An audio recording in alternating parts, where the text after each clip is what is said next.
현금을 쟁여두는 사람들의 심리. Remember Now의 이진우의 Explain Now 칼럼.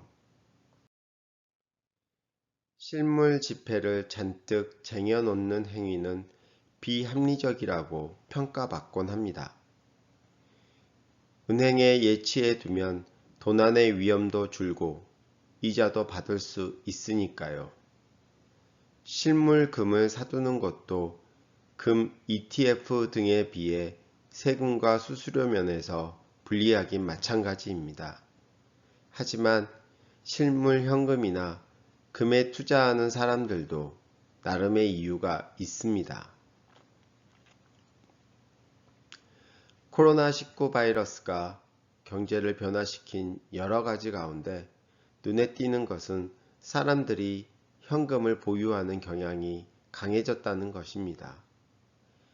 한국은행에 따르면 코로나19 바이러스의 창궐 이후에 미국과 유럽의 주요 국가들의 화폐 발행 잔액이 평소에 2 내지 3배로 늘어났습니다.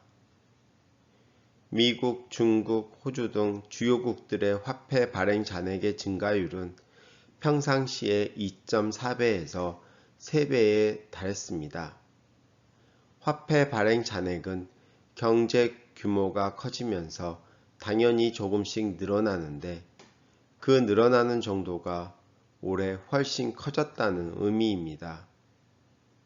예를 들어 미국은 평소에는 시중에 돌아다니는 화폐, 즉 현금량이 매년 약 5% 정도 늘어나는 수준이었지만 올해 상반기에는 14에서 15%가량 늘었습니다.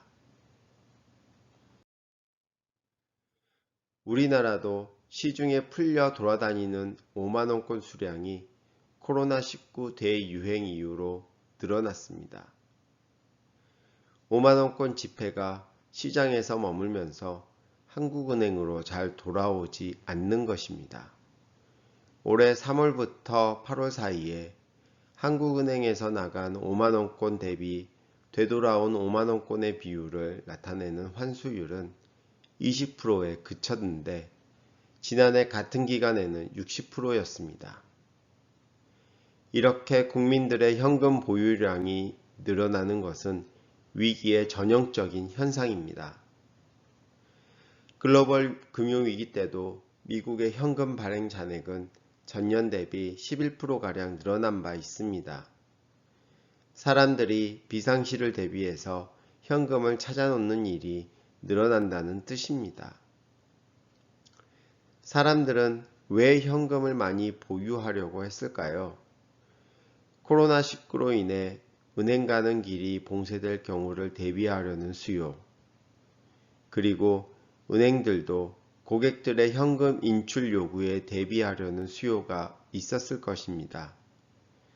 평소에는 고객들의 현금 인출 수요가 많으면 은행들이 중앙은행에 현금을 보내달라고 해서 대응하지만 코로나19 상황에서는 이런 배송이 지장을 받을 수도 있을 것이라는 우려가 작용한 것으로도 해석됩니다.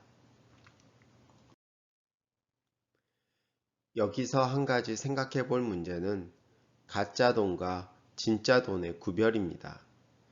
통장에 늘 돈이 들어 있어서 언제든지 현금으로 찾을 수 있음에도 불구하고 위기가 닥치면 실제로 현금으로 찾아놓은 돈 이외에 나머지 계좌에 들어있는 돈은 돈으로서의 기능을 하지 못합니다. 그런 점에서 현금으로 찾아놓은 돈은 진짜 돈이고 계좌에 있는 돈은 가짜 돈입니다.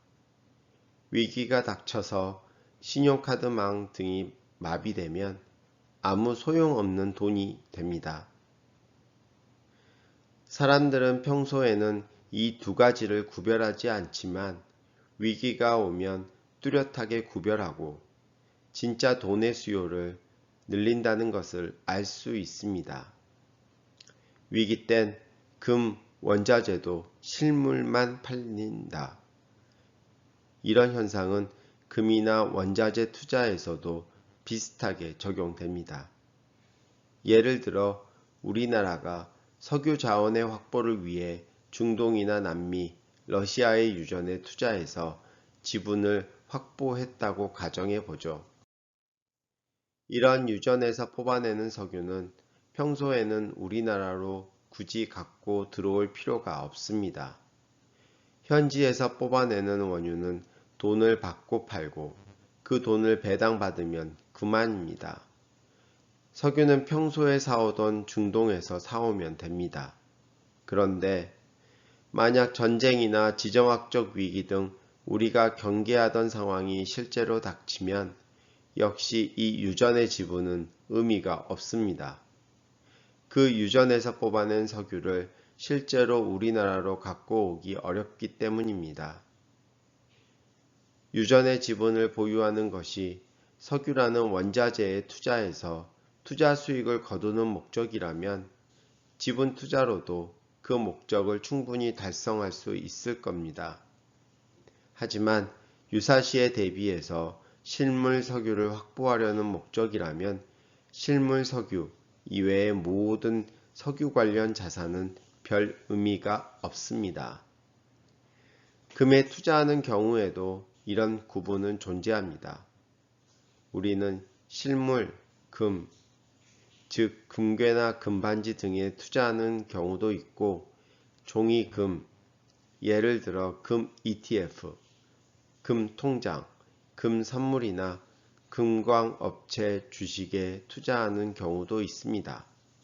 평소에는 둘 다 금값이 오를 때 함께 오르고 그런 이유로 굳이 실물에 투자하는 게 오히려 비용을 늘리는 어리석은 투자로 인식되지만 금에 투자하는 목적이 유사시에 비상금으로 쓰이는 금의 성격에 대한 투자라면 실물금이 아닌 종이금은 별 의미가 없습니다. 예를 들어 금값이 매우 폭등할 경우는 실제로 전쟁이 발발한 경우 같은 아주 긴박한 상황일 텐데요. 그런 상황에 실물 금을 보유하고 있다면 그건 시장에서 높은 가격에 거래할 수 있지만 금 ETF 등 종이금을 보유하고 있다면 전쟁이 발발한 날 아침부터 금 ETF 시장은 거래가 정지되고 자금 인출이 금지될 수도 있습니다. 정작 가치가 많이 올라야 하는 시점에 거래도 중지되고 인출도 중단될 수 있는 투자 대상이라면 한 번쯤 고민해 볼 필요도 있겠습니다. 금에 투자하는 것이 인플레 해지 등의 목적이라면 금에 간접적으로 투자하는 것도 좋지만 그게 비상시 또는 유사시에 현금의 기능을 대신하는 대체 자산이라면 실물금만이 그 기능을 할 수 있습니다. 실물금으로 투자할 때 생기는 부가세나 수수료 등 각종 비용은 실물금이 가지는 추가적인 기능을 구입하기 위해 치르는 비용입니다. 끝. 듣고 읽는 명확한 한국어 클리어 코리안 제공